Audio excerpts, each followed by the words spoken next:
मेहेरमा बालनको अग्रता कायमी बालनको भन्दा लोकप्रिय मत उपमेयर सुनिता डङ्गोलाई भरतपुरमा अचम्मका मतपत्र भेटिए। बल्ल खुले सुविधि पछि पर्दै जानुको कारण हवाई भाडा बढी। काठमाडौँ धनगढी सुटको भाडा 15,665 रुपियाँ। मेहेर बने नेपाली फिल्मको 2% स्थानीय कर मिनाहा गर्ने बालनको घोषणा। चितवन 3 को तिनी नगरमा एमालेलाई झट्का। काठमाडौँमा मतगणना बालनले कटाए 44,000। मनोज पाण्डेबाट यौन शोषणमा पर्नेको संख्या थपिँदै अर्कै पीडितले मंगलबार जाहेरी दिन। अब आउनुहोस् पुरा समाचारतर्फ लागौं। काठमाडौँ महानगरको पछिल्लो मत परिणाम सार्वजनिक भएको छ। अहिलेसम्म काठमाडौँको 1,18,240 मत गर्ने काम सम्पन्न भइसकेको छ। काठमाडौँको मेहेरका स्वतन्त्र उम्मेद्वार बालेन शाहको अग्रता भने बढी नै रहेको छ। पछिल्लो मत परिणाम अनुसार बालेनले 41,766 मत ल्याएर अग्रस्थ स्थानमा रहेका छन्। उनको अहिले निकटतम प्रतिद्वन्द्वीको रूपमा नेपाली कांग्रेसकी सृजना सिंह रहेकी छिन्। सिंहले एमालेका उम्मेद्वार केशव स्थापितलाई 1,000 भन्दा बढीले उछिनेकी छिन्। सिंह पनि बालेन भन्दा 17,000 भन्दा बढी मतले पछि परेकी छिन्। सिंहले 14,337 मत पाएकी छन्। यस्तै एमालेका उम्मेद्वार केशव स्थापितले 23,347 मत पाएका छन्। उता काठमाडौँको मेहेरमा भने एमालेकी सुनिता डङ्गोले बालेनको भन्दा लोकप्रिय मत ल्याएर अघि बढिरहेकी छिन्। बालेन भन्दा उनले 727 मत ल्याएर अगाडि छिन्। उनले अहिले 42,449 मत सहित अग्रता हासिल गरेकी छिन्। उनलाई नेकपा एकीकृत समाजवादीका उम्मेद्वार रामेश्वर श्रेष्ठले 14,922 मतका साथ पछाइरहेका छन्। अब आउनुहोस् अर्को समाचारतर्फ लागौं। प्रहरी कार्यालयमा आगजनी 21 जना पक्राउ। वास्तवमा शनिबार सलानीबारी गाउँका 39 वर्षीय माछा विक्रेता सफिकुल इस्लामको प्रहरी हिरासतमा मृत्यु भएको बताएको छ। त्यसपछि उनको गाउँमा आक्रोशित भिडले बद्रावो प्रहरी चौकीमा आक्रमण गरेका थिए। प्रहरी चौकीमा भएको आक्रमणका धेरै भिडियोहरूले सामाजिक सञ्जालमा भाइरल भइरहेका छन्, जसमा हिंसात्मक भिडले प्रहरीको गाडीमा आगजनी गरेको देख्न सकिन्छ। यस घटनामा प्रहरीले 3 जना महिलालाई पनि पक्राउ गरेको छ। परिवारले प्रहरीले घुस मागेको आरोप लगाएका छन्। सफिकुललाई शुक्रबार राति प्रहरीले समातेर प्रहरी चौकीमा लगेपछि कुटपिट गरी उनको हिरासतमा मृत्यु भएको पीडित परिवारको आरोप छ। नौगाउँ प्रहरीले भने परिवारले लगाएको आरोप झुटो र निराधार भएको जनाएको छ। नौगाउँ जिल्ला प्रहरी उपरीक्षक लीना डोलेले यस घटनाको बारेमा पत्रकारहरूसँग कुरा गर्दै भिनन् सफिकुल नाम व्यक्तिलाई जेठ 20 गते राति 9:30 बजे उनले रक्सी खाए उजुरी पाएपछि प्रहरी उनलाई प्रहरी चौकीमा ल्याई परिवारका सदस्यलाई खबर गरेको थियो। बिहान उनको परिवारका सदस्य र प्रहरी चौकीमा आएपछि उनलाई खाना पनि खुवाएका थिए। तर बिरामी पर्न थालेपछि उनलाई नजिकैको जनस्वास्थ्य केन्द्रमा लगियो। त्यसपछि उनलाई नागाउँ अस्पतालमा रिफर गरियो, तर दुर्भाग्यवश उनको मृत्यु भयो। अकस्मात प्रहरी महानिदेशक भास्कर ज्योति महन्ताले पनि सफिकुललाई मातेको अवस्थामा बाटराक प्रहरी चौकीमा ल्याएको कुरा गरेर भोलिपल्ट उनकी श्रीमती प्रहरी चौकी आइपुग्दा उनलाई रिहा गरियो। प्रहरी महानिदेशकले भने यो दुर्भाग्यपूर्ण मृत्यु भएको घटनालाई गम्भीरतापूर्वक साथ लिएर बटुवास प्रहरी चौकीमा इन्चार्जलाई निलम्बन गरिएको छ। यदि हाम्रो तर्फबाट कुनै गडबड भएमा प्रहरीले छानबिन गर्छ र दोषीलाई कानुन बमोजिम कारबाही गर्न सक्छ। यसैगरी भरतपुरमा अचम्मका मतपेटी फेटे। बल्ल खुले सुविधि पछि पर्दै जानुको कारण भरतपुर महानगरपालिकाको मतगणना जारी छ। मेहेरमा माओवादी केन्द्रकी उम्मेद्वार रेणु दाहालले अग्रता फराकिलो बनाउँदै गरेकी छन् भने कांग्रेसमाथि बागी उठेका जगन्नाथ पौडेलले अनि मत 1,240 मतगणना भइसकेको छ, जसमा काठमाडौँको मेहेरमा स्वतन्त्र उम्मेद्वार बालेन शाहको अग्रता कायमी रहेको छ र पछिल्लो मत परिणाम अनुसार बालेनले 41,763 मत प्राप्त गरेका छन्। उनलाई नेपाली कांग्रेसकी मेहेरका उम्मेद्वार सृजना सिंहले पछाइरहेकी छन्। बालेनपछि दोस्रो धेरै मत पाइरहेकी सिंहले एमालेका उम्मेद्वार केशव स्थापितलाई 1,000 भन्दा बढीले पछि पारेकी छन्। सिंहले पनि बालेन भन्दा 17,000 भन्दा बढी मतान्तरले पछि पारेकी हुन्। पछिल्लो मत परिणाम अनुसार सिंहले 14,347 मत पाएकी छिन् र यस्तै एमालेका उम्मेद्वार केशव स्थापितले 23,347 मत पाएका छन्। उता काठमाडौँको उपमेयरमा भने एमालेकी सुनिता डङ्गोले 42,494 मत सहित अग्रतामा छिन्। उनलाई नेकपा एकीकृत समाजवादीका उम्मेद्वार रामेश्वर श्रेष्ठले 14,922 मतका साथ पछाइरहेका छन्। अब आउनुहोस् अर्को समाचारतर्फ लागौं।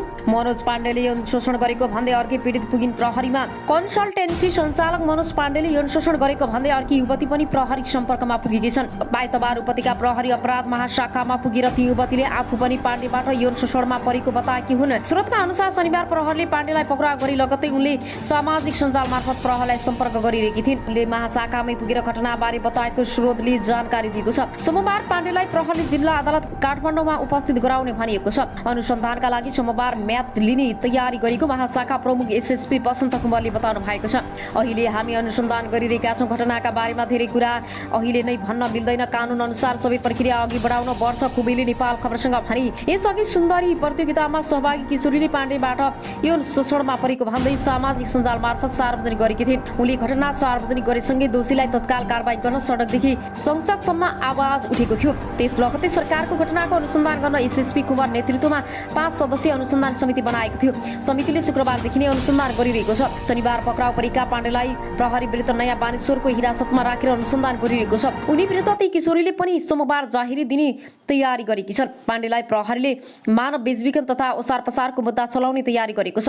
यो मुद्दामा हद म्याद नहुने भएकाले प्रहरीले यही कसुरलाई मुख्य बनाउने र बन्धक बनाएको, नशालु पदार्थ खुवाएको र यौन शोषण गरेको पनि त्यही मुद्दामा खुलाउने भएको छ। बलात्कारको मुद्दामा 1 वर्षभित्रमा उजुरी गर्नु पनि हद म्यादका कारण प्रहरीले अर्को विकल्प खोजेको हो। 8 वर्ष पहिले पाण्डेले यौन शोषण गरेको आरोप ती किशोरीको छ। अब आउनुहोस् अर्को समाचारतर्फ लागौँ। काठमाडौँ महानगरपालिकाका मेयरमा बालेन शाह फलाकिलो मतान्तरलाई कायमी राखेका छन्। 1,18,240 मतगणना हुँदा शाहले 41,763 मतसहित फराकिलो अग्रता लिएका हुन्। उनलाई नेपाली काङ्ग्रेसकी उम्मेद्वार सृजना सिंहले 14,347 मतसहित पछाइरहेको अवस्था छ। त्यस्तै एमालेका उम्मेद्वार केशव स्थापितले 23,347 मत पाएका छन्। यस्तै उपमेयरमा एमालेकी सुनिता डङ्गुली 42,494 मतसहित अग्रता लिएकी छिन्। उनलाई गठबन्धनका उम्मेद्वार रामेश्वर श्रेष्ठले 14,922 मतका पछाइरहेका छन्। अब आउनुहोस् अर्को समाचारतर्फ लागौँ। चुनावमा सहयोग नगरेको भन्दै 4 मन्त्रीले गरे बालिकालाई बलात्कार। काठमाडौँको 1,28,240 मतगणना सकियो। यस्तो छ परिणाम। मनोज पाण्डे विरुद्ध यौन दुर्व्यवहारको किटानी जारी दर्ता। मनोज पाण्डेले यौन शोषण गरेको भन्दै अर्कै पीडित पुगिन् प्रहरीमा। चुनावमा असहयोग गरेको बदलामा 5 वर्षीय बालकमाथि यौन दुराचार। बिहे हुने खुसीमा मध्यरातसम्म नाचगान, सुतेपछि बाबु छोराकै विभत्स हत्या। रेणु भन्दा 9,019 मतले परै रहे विजय भुइँकटरहरूले पनि कटाए 13,000 मत। बालनको मतान्तर 20,000 नजिक स्थापित सिर्जना भन्दा 1,000 मत परै अड्किए। अब आउनुहोस् पुरा समाचारतर्फ लागौँ। बालनको मतान्तर 20,000 नजिक स्थापित सिर्जना भन्दा 1,000 मत परै अड्किए। काठमाडौँको महानगरको नयाँ मत परिणाम सार्वजनिक भएको छ। हालसम्म 1,18,240 मतगणना भइसकेको छ, जसमा काठमाडौँको मेयरमा स्वतन्त्र उम्मेद्वार बालेन शाहको अग्रता कायमी रहेको छ र पछिल्लो मत परिणाम अनुसार बालेनले 41,763 मत प्राप्त गरेका छन्।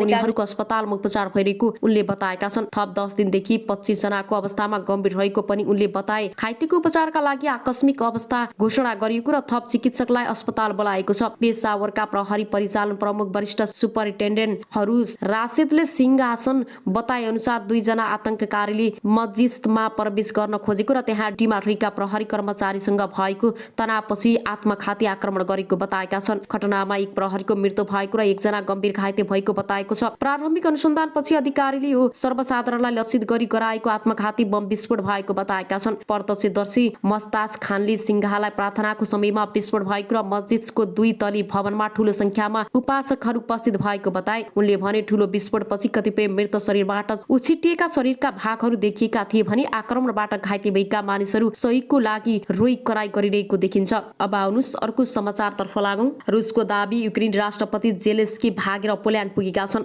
रुसले युक्रेनमाथि आक्रमण गरेको शुक्रबार 9 दिन भइसकेको छ। रुसी सेनाले चपोरिझिया आणविक भट्टी पनि शुक्रबार कब्जा गरेको छ। यसअघि यहाँ गोलाबारी भएको थियो र एउटा बम खसालिँदा यहाँ आगो पनि लागेको थियो। रुसका सैनिकले प्लान्टको प्रशासन र नियन्त्रण कक्षामा कब्जा गरेका छन्। अहिले चेर्नी बिहलमा रुसले हवाई हमला गरिरहेको छ। यो हमलामा कम्तीमा 47 जना मारिएका छन्। शुक्रबार साँझ आएको एक समाचार अनुसार युक्रेनका राष्ट्रपति भोलादिमिर जेलेस्की राजधानी कीवको बङ्करबाट निस्केर पोल्यान्ड भागेका छन्। यी दाबी रुसी सञ्चार माध्यम स्पुतनिकले गरेको हो। युक्रेनका विपक्षी सांसद इल्या किभिकलाई उद्धत गर्दै स्पुतनिकले जनाए अनुसार पोल्यान्ड पुगेर जेलेस्कीले त्यहाँ स्थित अमेरिकी दूतावासमा शरण लिएका छन्। यो समाचार अमेरिकी राष्ट्रिय जो बिडेनले सार्वजनिक रूप जेलेस्कीले चाहेमा युक्रेनबाट एयरलिफ्ट गरिरहेको बताएको 2 दिनपछि आएको हो। तर जेलेस्कीले यसको जवाफमा कुनै पनि मूल्यमा आफ्नो देश नछाड्ने बताएका छन्। तर शुक्रबार जेलेस्की सिआइयु सहयोगका पोल्यान्डमा पुगेर यो अन्य उपाय अपनाए भने जसले केही खुलाएको छैन। पुटिनलाई झट्का युक्रेन सेनाको आक्रमणमा मारिएका रुसी म्यानेजर जनरल। युक्रेनले राजधानी कियवबाट करिब 48 किलोमिटर पर रुसी सेनाको कमान्ड सम्हालिरहेका मेजर जनरल आइद्रो सुखोस्कीको गोली हानी हत्या गरेका छन्। युक्रेन विरुद्ध सुखोस्कीको हत्या रुका लागि ठूलो झट्का मानिएको छ। रुसी सेनाले अहिलेसम्मको आधिकारिक रूपमा मेजर जनरलको मृत्यु भएको पुष्टि गरेको छ। रुसको सैन्य शत्रुले डेली मेललाई बताए अनुसार मेजर जनरलमाथि युक्रेनी गोली हानेका थिए। उनको अन्तिम संस्कार शनिबार